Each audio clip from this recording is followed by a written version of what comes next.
Jethro et Jonathan ont grandi à Montréal-Nord. Ils aiment leur ville. Mais ils rêvent du jour où ils seront traités comme monsieur et madame tout le monde. Pour moi, le profilage racial, c'est quelque chose que nous, on vit tous les jours. Dans le fond, des arrestations illégales, des faux jugements.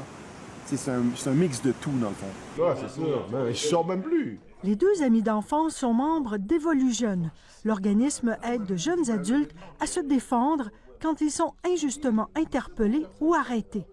Ce qui arrive aussi aux pères de famille sans dossier criminel, comme messieurs Désiré et Brismard. Moi, je volais une Jaguar pour m'arrêter souvent. Mais la Jaguar, c'est pas comme si je l'avais volée, je l'ai achetée, tu comprends? Mais pour eux, souvent, j'étais un drogue dealer ou bien j'étais n'importe quoi, tu comprends? Moi, je suis plutôt surpris quand la police m'arrête pas une journée. Vous êtes arrêté régulièrement? Régulièrement. Vous dites des fois 3 fois par jour? Ah oui, 3 fois par jour. C'est pas une exagération? Non, j'exagère pas. Mais pourquoi? Mais parce que je suis noir, je suis gros, puis je porte une casquette. Je roule une caisse. Puis je roule en camion. Rouler en Range Rover à Montréal-Nord attire les soupçons. M. Brismard travaille comme col bleu à la Ville de Montréal depuis 20 ans. Il a appris à ne pas réagir aux interpellations multiples, à ne pas poser de questions. Quand nous embarquons avec lui, rapidement, un policier se met à le suivre. Les enregistrements, il ne faut pas qu'ils soient trop loin.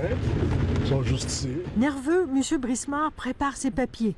3 rues plus loin, la police cesse de le suivre. Je ne pousserai pas ma loque, je pense que je vais retourner ici. Et on connaît Franklin, oui. Nous avons suivi 2 policiers qui patrouillent à Montréal-Nord.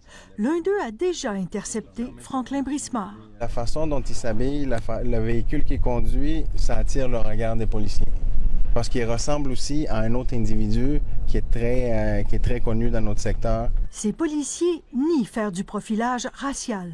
C'est sûr qu'un Range Rover va être plus remarqué qu'un véhicule gris Honda Civic. Les jeunes comme Jethro et Jonathan sont encore plus souvent interpellés. Le service de la police de Montréal ne tient pas de statistiques sur ces interventions par ethnie ou par race. Mais un rapport interne de 2007 indique qu'à Montréal-Nord, cette année-là, 40 des jeunes hommes noirs avaient subi au moins un contrôle d'identité. Seulement 6 des jeunes blancs avaient eu un tel contrôle. Vous êtes noir, vous conduisez à Montréal-Nord. Le policier en tant que question vous a jamais vu. Il va vous arrêter. Il va vous dire ouais, c'est pour vérification. Et pourtant, il n'y a rien à vérifier. Il veut juste savoir qui vous êtes. Est-ce que vous êtes d'accord quand les Noirs disent « ils nous arrêtent plus, nous, parce qu'on est noirs » ? C'est plus un profilage vestimentaire. Profilage de comment la personne agit envers la police. Ça va, man? Je ne pense pas que systématiquement on va aller le voir parce qu'il est noir. On va là parce qu'il y a un contexte, il y a un appel où on voit quelque chose qui nous tourne pas rond. Jethro a grandi en jouant au basketball et en se tenant loin des gangs aux ambitions douteuses. J'ai vécu dans un milieu défavorisé. J'ai beaucoup d'amis qui malheureusement ont eu un mauvais parcours de vie. Puis malheureusement, ils n'ont pas eu l'aide nécessaire. Puis c'est moi, c'est cette aide nécessaire-là que je voudrais amener. Pour aider, M. Moïse obtient un baccalauréat en criminologie, toxicologie et intervention auprès des jeunes. Il travaille maintenant au Centre Jeunesse de Montréal. Ce que je trouve difficile, c'est vraiment les faire savoir que le système est là pour les aider.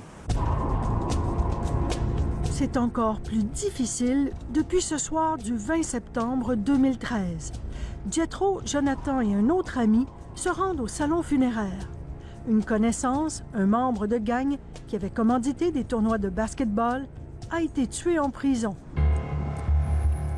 Quand ils s'éloignent du salon, leur voiture est suivie puis bloquée par 2 autopatrouilles. M. Moïse est du côté passager. Le policier qui vient de mon côté, il arrive sur moi, il me dit hey, donne-moi tes crises de papier, toi. Je suis comme wow. Tu sais, moi, je suis vraiment surpris, je suis comme pardon. J'entends quelqu'un qui dit hey, pognez-le eux autres.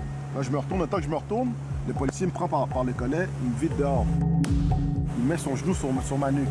Il met de la pression sur son genou, puis en même temps, il me donne des coups de poing dans les côtes. Là, je suis comme OK, vous êtes vraiment sérieux, là. L'homme de 26 ans est sous le choc. D'autant plus qu'avant ce soir-là, il n'avait jamais eu de démêlé avec la justice. Le policier, il me prend, il me soulève, il frappe ma tête sur le capot du véhicule. Le temps que je me retourne, je prends un coup de poing au niveau du visage. Là, tu sais, ça m'a quand même sonné, le coup de poing. Le policier admettra plus tard avoir donné ce coup de poing.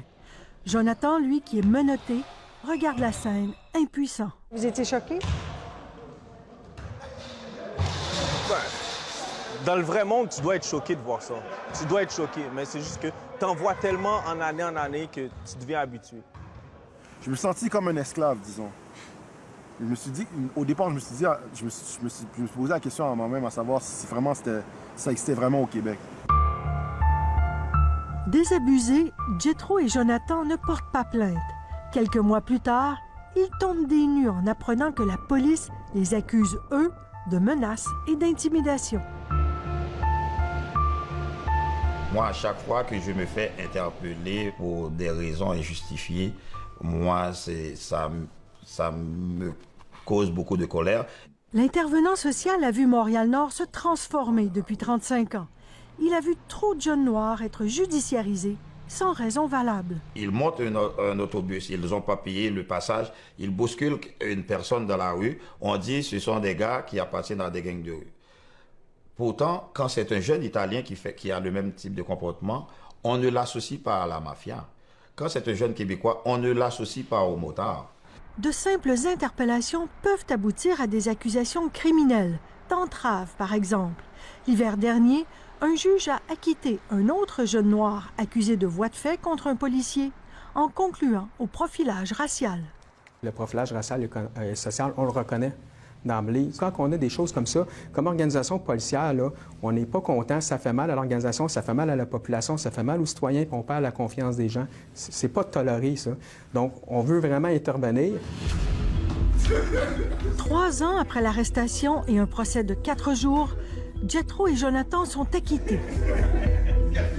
Le tribunal conclut que les policiers n'ont pas fait de profilage racial, mais fait usage de force excessive et abusé de leur pouvoir d'arrestation dans un acte répressif illégal et inconstitutionnel. L'accusé a subi une humiliation et une atteinte à sa dignité. Ce qu'on vit, c'est quelque chose d'atroce. C'est atroce parce que on n'est pas vu de la même manière que monsieur, madame, tout le monde au niveau de la société. Disons que la marge d'erreur est très, très mince. Qu'est-ce que vous souhaiteriez pour que ça s'améliore? Qu'on essaie de tisser un lien entre les jeunes et les policiers ou bien qu'on les démontre comme quoi que les Noirs, on n'est pas des animaux, là.